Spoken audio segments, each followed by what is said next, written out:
Yogyakarta, kota yang terkenal dengan beragam tempat wisata ikoniknya. Salah satunya ialah Sungai Code yang tepat berada di belakang saya ini.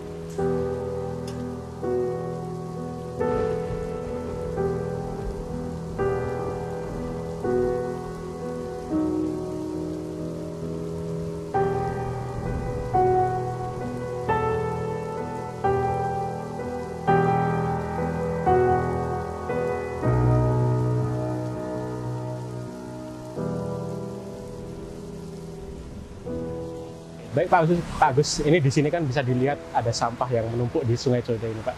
Ini kira-kira udah berapa lama Pak ini di sini? Masalah sampah di sini. Oh baik, Pak. Ini sampah yang ada di sini sudah cukup lama. Semenjak kita bulan September, TPS Piungan ditutup total. Kita sudah menerima sampah kiriman dari utara sana. Jadi sudah cukup lama sampah. Dan sampai sekarang belum ada solusinya.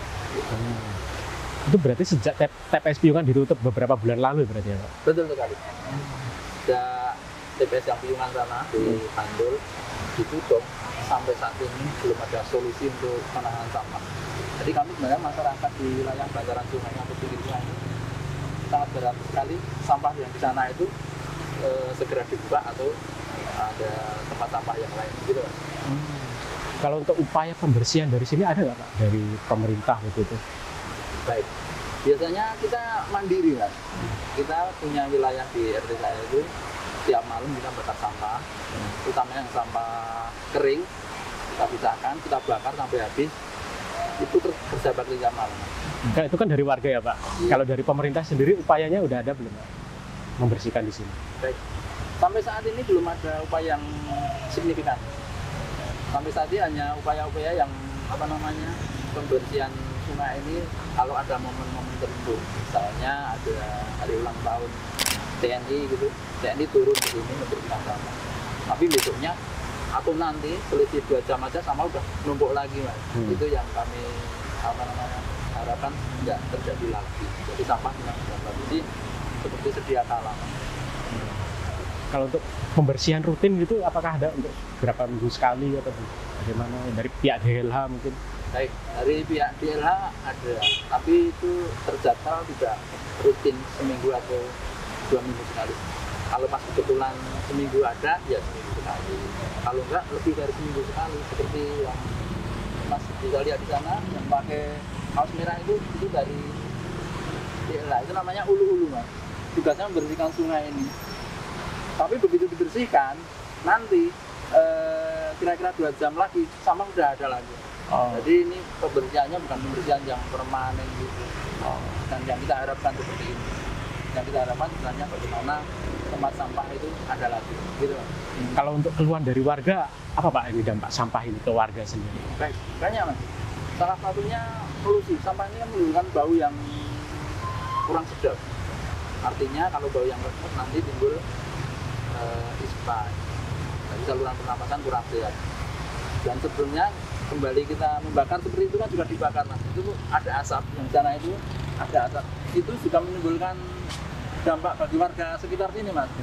Saluran pernapasan juga kurang sehat. Tapi kita nggak punya solusi. Sementara solusinya hanya dibakar itu saja. Gitu, Mas. Ini kalau dari dampak anak-anak sendiri, apakah sering main di sini Pak ini? Di sungai sini? Benar. Saya lihat. Ini anak-anak sering turun, apalagi di dan agak di atas sana. Dari umur TK itu udah sering turun. Ya, jadi kita sebenarnya kasihan karena sungai ini udah tercemar, akhirnya timbul masalah penyakit kulit utamanya. Jadi anak-anak itu kalau udah turun, ya sampai sore, sampai maghrib itu baru naik, baru mandi.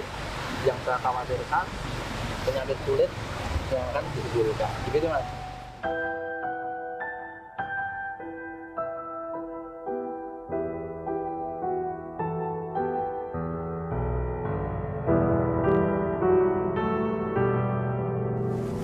Baik, sekarang kita sudah bersama Pak Dwi Agus dari petugas tim Ulu-Ulu yang merupakan petugas pembersihan dari Dinas Lingkungan Hidup, betul ya Pak? Betul. Nah, ini kan tim Ulu-Ulu itu yang bertugas membersihkan Sungai Code di sini ya Pak?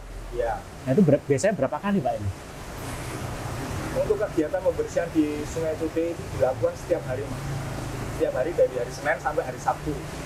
Nah, ini sudah dibersihkan berarti setiap hari ya Pak? Ya, Tapi ini kabarnya ini sudah berbulan-bulan sampah di sini menumpuk ekstrim gini. Nah, itu Iya. penyebabnya kira-kira apa Pak kalau dari untuk yang beberapa saat ini terkait dengan penutupan TPA Piungan itu, Sungai Code yang berada di titik tengah terasa berat karena perilaku masyarakat juga ada yang buang sampah ke sungai, ditambah itu jadi semakin parah di titik Dam Surakarsan.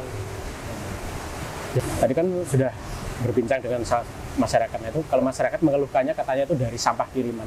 Kalau menurut Bapak bagaimana Pak? Ya, karena aneh, kalau sampah kiriman itu definisinya belum ada teman.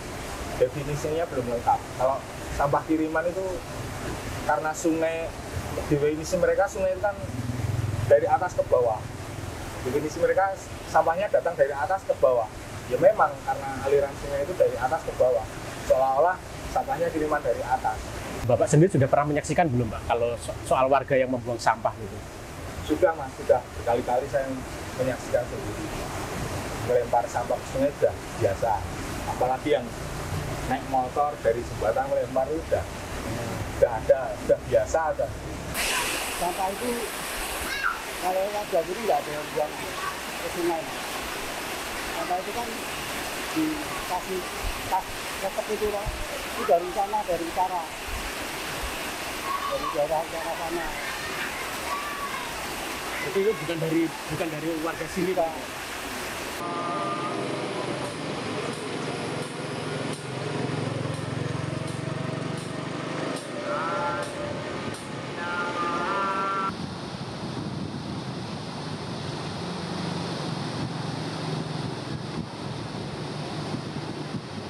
Menurut Bapak sendiri nih, ini kan berbulan-bulan sampahnya di Sungai Code ini menumpuk terus ya Pak. Kalau ini dari jenengan solusi agar sampah ini, masalah sampah di Sungai Code teratasi bagaimana Pak? Solusi yang tepat? Yang pertama, upaya masyarakat sendiri.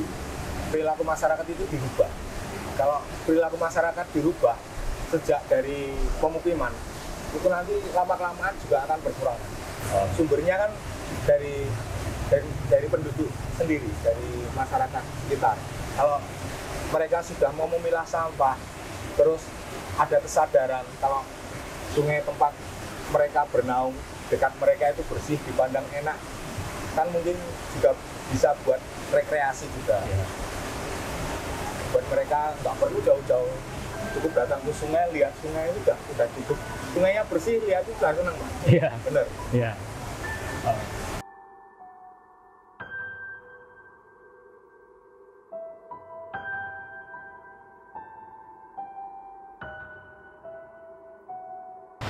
Kalau untuk harapan jenengan ke pemerintah apa Pak? Selama ini yang tidak tersampaikan ke pemerintah apa Pak? Baik, harapan saya kepada pemerintah tentunya semoga cepat-cepat ini ada tempat pembuangan sampah yang baru atau TPS yang di Piungan segera difungsikan lagi, karena sampah di Jogja ini sampai detik ini tidak ada solusi. Harapan dari saya pribadi, semoga ada tempat sampah yang baru kalau memang di Piungan nggak ada.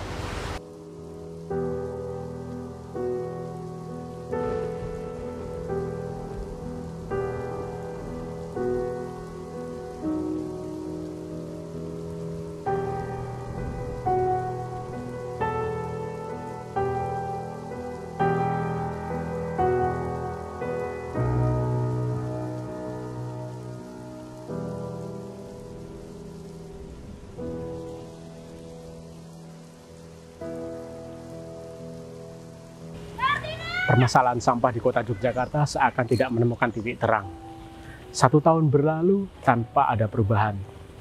Semua pihak saling menyalahkan, entah sampai kapan masalah ini terselesaikan. Satu hal pasti, masalah sampah tidak dapat disepelekan.